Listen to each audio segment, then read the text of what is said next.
এদিকে বেগুনটা তো ভাজতে দিয়ে দিয়েছি খেজুর আর সত্ত্ব দিয়ে। আলুগুলো একটু নুন দিয়ে ভেজে জল।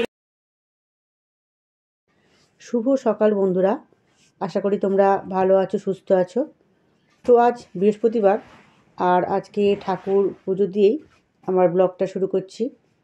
তো বৃহস্পতিবারে কিন্তু পুজোটা করতে একটু টাইম বেশি লাগে, কারণ ঠাকুরের তাকগুলো সমস্ত পরিষ্কার করা, তারপর ঠাকুরের বাসন কোসন, ঘট প্রদীপ সমস্ত কিছু মেজে নিতে হয়।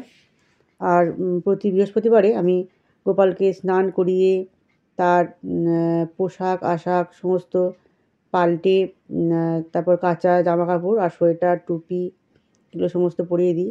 আর এখানে যে বাক্সগুলো দেখছো, এই বাক্সগুলোর মধ্যে আমি গোপালের সোয়েটার, তারপর জামা এগুলো সব রাখি, কারণ আমার তো আলাদা করে ঠাকুর ঘর নেই। তো এইটুকুনি জায়গার মধ্যেই আমাকে সমস্ত ব্যবস্থা করে রাখতে হয়। এরপর শিব ঠাকুরকেও সোয়েটার পরিয়ে দিলাম। এই শিব ঠাকুরের সোয়েটার আর গোপালের সোয়েটার টুপি এগুলো কিন্তু আমার মাই বানিয়ে দিয়েছে। আর অন্যান্য ঠাকুরগুলোকেও একটু পরিষ্কার করে নিলাম। তো এই সমস্ত কাজগুলো তো প্রতিদিন করা সম্ভব হয় না। সংসারের চাপ এতটাই থাকে যে পুজো আর্চার জন্য আমরা বেশি সময় দিতে পারি না। তো এরপরে সব ঠাকুরকে ভোগ নিবেদন করে চরণে ফুল চন্দন দিয়ে পুজোটা শেষ করলাম। তো পুজো করে ব্রেকফাস্ট নিয়ে বসে পড়েছি, আমার আর আমার মেয়ের খাবার। আর আজকে ব্রেকফাস্টে রয়েছে দেখো রুটি, ঝোল ঝোল আলুর তরকারি আর সিমুইটা অবশ্য কালকে রাত্রেবেলা বানিয়েছিলাম সিমুইটা। তো এখন এগুলো খাবো। এরপর চলে গেলাম বাজার, আর বাজারটা একদম আমাদের বাড়ির কাছেই, তাই কিছু ভুলে গেলেও চট করে গিয়ে আবার সেটা কিনে আনতে পারি। তো বাজার হয়ে গেছে, বেশি কিছু নিইনি আজকে, খুব একটা ভালো নয় গো, এটা কেমন হলদে হলদে পড়া হয়ে গেছে, তো পেলাম না আর ভালো। টমেটোগুলো জলে ভিজিয়ে দিচ্ছি। এখানে শিম নিয়েছি, দেখি এখন কি রান্না হবে সেটা এখন চিন্তা। তো সকাল থেকে তো জল খাবার, বাসি কাজ, পুজো এক পর্ব চললো, এখন দ্বিতীয় পর্বের কাজ শুরু করতে হবে। রোজ রোজ কী রান্না হয় সেটাই তো একটা ভাববার বিষয়। এখানে গাজরগুলো কেমন সরু সরু, ভালো গাজর পেলাম না। আর পেঁয়াজ নিয়েছি, এখানে পেঁয়াজ আছে। আর বেতের শাক, এই বেতের শাকটা আগেই নিয়েছিলাম, তা বেছে একদম রেখে দিয়েছি আমি এটা আগে রান্না করব। আর এরপর আর কি হয় দেখি রান্না। তো চলো এরপরে কোটাকুটি করব। এখানে টমেটো কেটে নিয়েছি চাটনি হবে বলে, আর খেজুর আমসত্ত্ব এগুলো একটু কেটে নিয়েছি, এগুলো দিয়ে চাটনিটা বানাবো। এদিকে বেগুনটা তো ভাজতে দিয়ে দিয়েছি, আর এখানটাকেও টমেটো চাটনিটা আমার হয়ে গেছে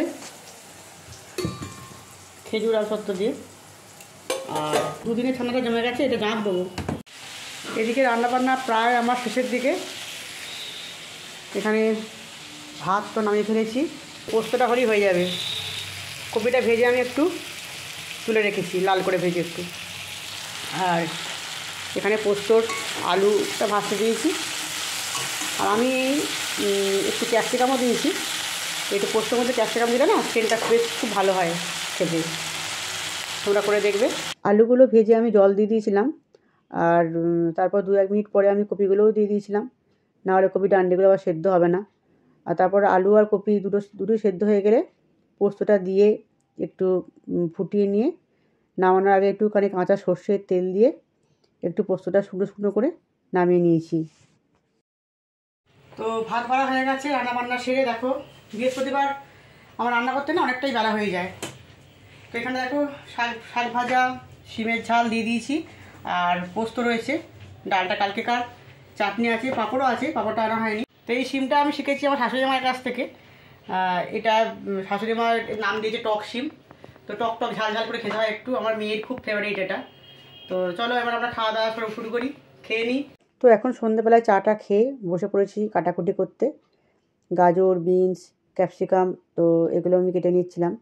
অবশ্য রাতের জন্য নয়, এগুলো কালকের জন্য কাটছি এগুলো, কারণ কালকে একটা ছোটোখাটো একটা আয়োজন আছে বাড়িতে।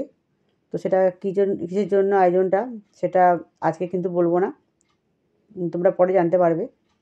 আর দেখো এখানে হাঁড়ি, বড় হাঁড়ি, ডেস্কি এগুলো সব বার করে রেখে দিয়েছি। আর দেখো গাজরগুলো এত শক্ত যে আমি কাটতেই পারছি না।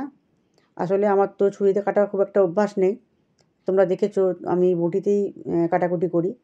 কিন্তু এই ঠান্ডার মধ্যে মেঝেয় বসে আমার আর কাটতে ইচ্ছাই করলো না, তাই ছুরি দিয়ে কেটে নিচ্ছি এগুলো। আর ছুরি দিয়ে কাটছি বলে আমার সময়ও বেশি লাগছে, তো কতক্ষণে যে কেটে কুটে উঠবো জানি না।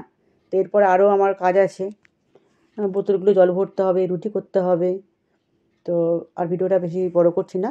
তো গুড নাইট।